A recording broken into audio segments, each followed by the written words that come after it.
cylinder. And one of the first things you got to do, this right here is actually a locking pin. It locks in. So what we got to do is we're going to take that apart. We're going to go ahead and we're going to undo the pin, get it ready to come out right here. So, and we're going to do that. And then the other thing up here is we're going to go ahead and undo the lines. If the lines are in there, you won't be able to slide the cylinder out. It'll act like a vacuum in there. Should be a valve in the end that holds those, like when the hydraulics, when you turn the machine off and it holds your boom up, there's like a little check ball valve in there. So what we're going to do, we're going to go ahead and undo everything, get it ready to go, and then we're going to slide this cylinder out so you can see what we got to deal with.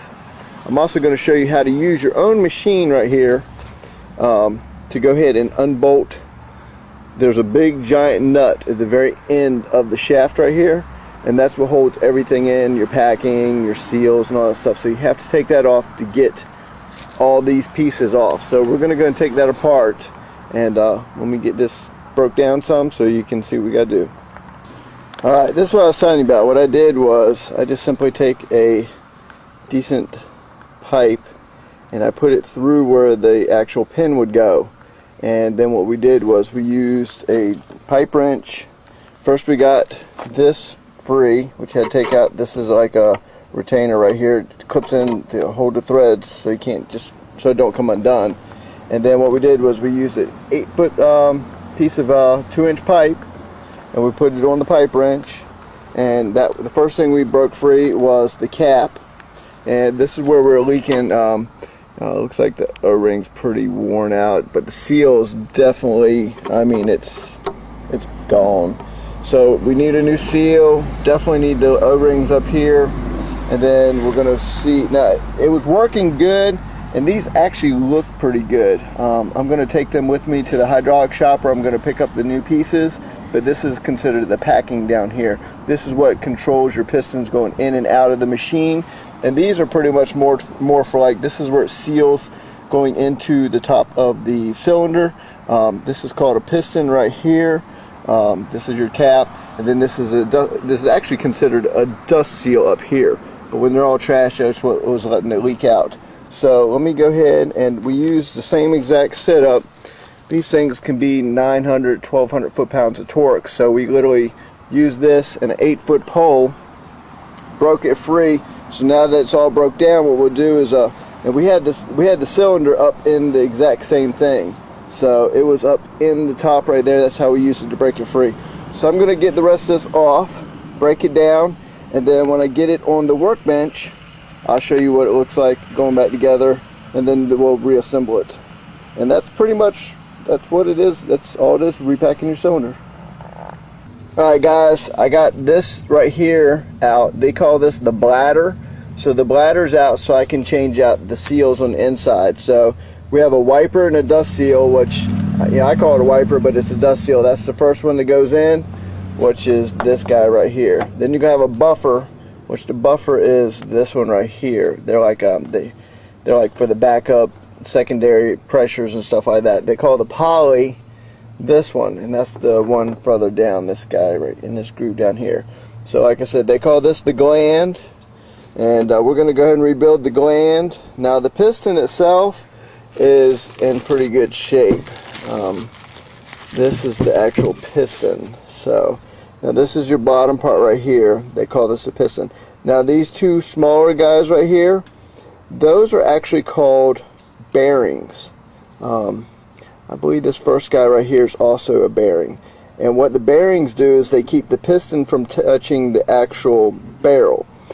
These other pieces right here, I guess they would call that like the actual seal. But mine's in pretty good shape. I've got to clean it up, of course. So we're going to go ahead and concentrate and getting the gland rebuilt, and then I'll show you guys as we do it how pretty much everything you're going to have to do, changing out. Make sure, look, make sure you get everything going in the directions and watch what you had to do. Alright, as you see, I got the seal out. I usually just take a chisel and I'll start in behind one side until I go down and get it to pop free, and then I can get behind it, and then I just pretty much pry it right out. So you can do it different ways. I took out the upper buffer on here so I can get the poly in, and then you'll put the buffer back on top of it to hold it in place. Make sure you do it once over, make sure you don't have any chunks in there and everything. So Yeah, I had to stroke my rod a little bit right here. I mean, well, actually I had to clean my rod, so that way she's ready to go be put back together. So anyways, checked everything just once over on the piston, make sure everything was right.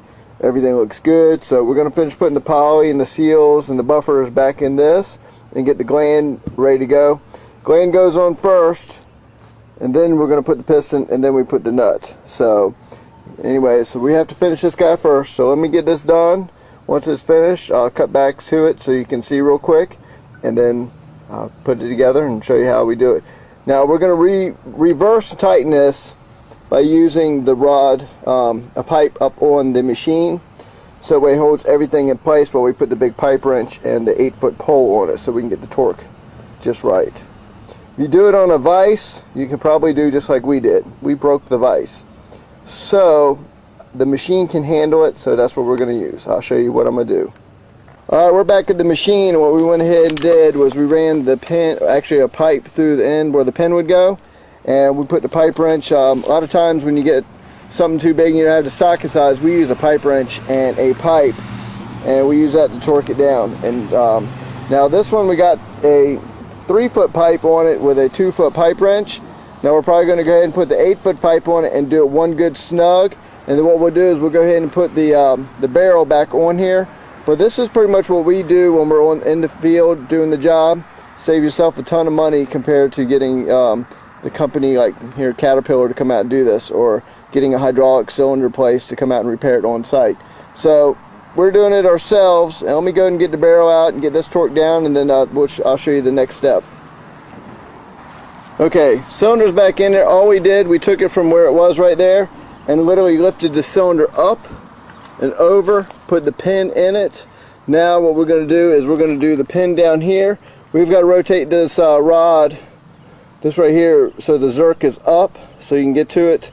And then what we do is the final torque up here we're going to do on the machine, so that way that's done. And then we got the pin that goes in right here, and you're done, and that's repacking your cylinder. So let me get this done right here. We get this flipped around, we'll get the pin in, then we'll get it torqued down and ready to go. Alright, as you see, we got the pins back through it, bolts back through the pins, cylinders in. This is pretty much how we do that. We just take a pipe wrench and tighten the bladder in, and then there's a retaining clip, and as soon as that's done, the retaining clip will go back in, and we've already hooked up the line. So next step is putting some hydraulic fluid in it and firing it up and testing it out. But that is how to repack your cylinder. Pretty much dead on. Hope that helps. Hope y'all enjoyed it. Catch you next time.